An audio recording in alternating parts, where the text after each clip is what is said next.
Georgia Republicans are moving ahead with bills to change the state's voting laws. Two controversial restrictions are being left out for now.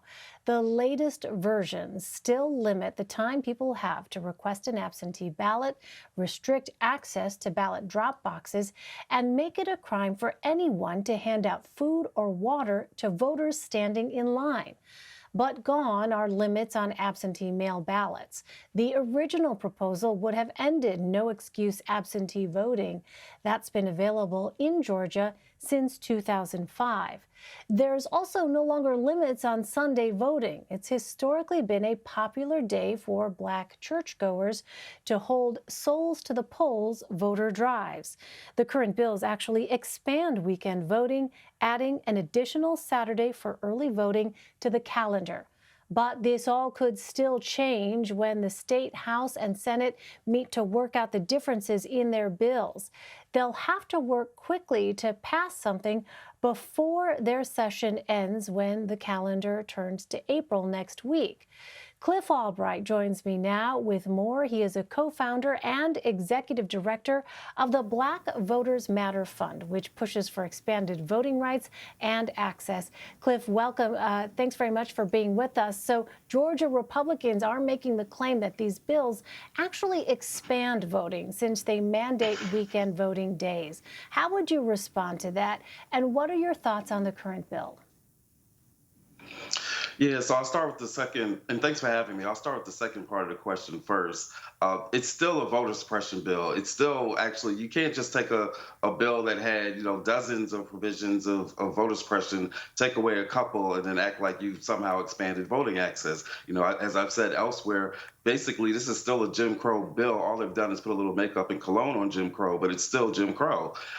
In terms of the expanded access, it's almost funny that they make that claim, because when you look at the provisions that still remain, when you look at when you just look at the fact that even on the weekend voting, what they did was they left it in for the general elections, but they take it out for runoff elections. It's actually buried in the bill, and so they're trumpeting the fact that, oh well, we revised it and we expanded, we added an extra day, but they actually reduced early voting or weekend early voting during runoffs. And what we know is in this most recent election, if this process had been in place, if this law had been in place for this most recent runoff election, it would have cut off thousands of voters who actually used the weekend voting during a runoff, and we would have had a different result in this most recent runoff election. They know, they count on elections going to runoffs and then the turnout going down, and now they've reinforced that by taking away the weekend early voting. But the most dangerous provision of this bill is actually one of the provisions where they get to weaken the local boards of elections. They've got a state takeover process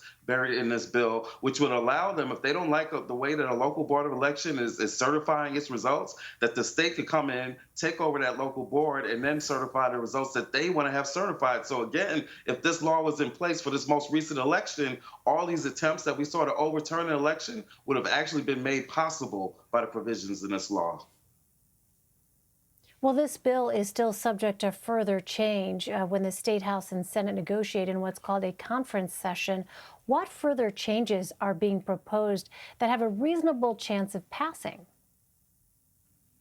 Yeah, I mean, basically, we're saying that all of these voter suppression provisions need to come out. You listed, some of them. They've still got photo ID provisions in there. They make the drop boxes almost completely useless. They make the timing of the elections just completely unworkable. Again, hundreds of thousands of voters, if this was in place, would not have been able to cast their votes in the most recent election, which would have changed the outcomes of not only the presidential, but of two Senate races. From our perspective, what we would love to see, if you want to really talk about expanding voter access and fixing the voter system, there's a lot of things that they can do, some of which is actually included in H.R. 1 in the federal legislation. Things like, mandating more days of early voting, more hours for early voting, make it easier for people to actually get registered and vote. We'd love to see the same thing that took place in COVID and in the primary elections, where the Secretary of State actually sent out ballot vote by mail applications, even without people asking for them, not the ballots, but the applications,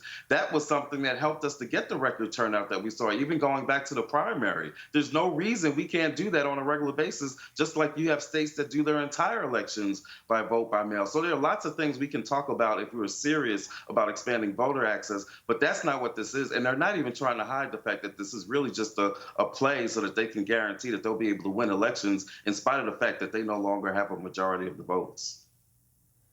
So the Black Voters Matter Fund is running a campaign pressuring corporations donating to the sponsors of these bills, including AT&T, Delta, and Coca-Cola.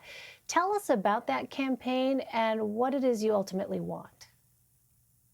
Yeah, what we want is for these companies to live up to all the glowing statements that they put out in the midst of the summer of protests. Companies like Coca-Cola, UPS, and these are companies that are based right here in Georgia, right?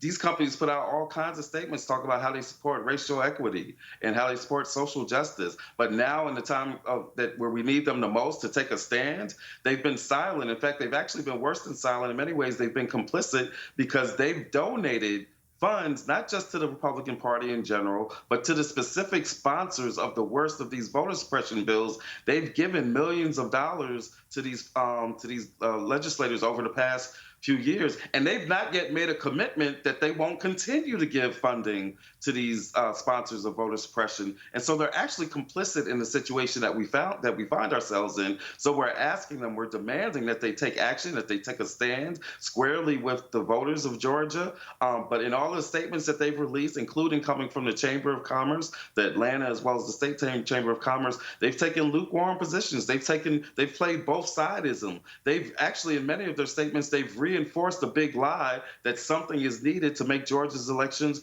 more secure. Once you say that, then you're basically accepting Trump's big lie that there was some kind of insecurity or fraud in these elections. So we are running a pressure campaign to get these companies. We're telling them that it won't be business as usual until they take a stand openly and directly and use the full force of their economic and political influence in order to kill these bills.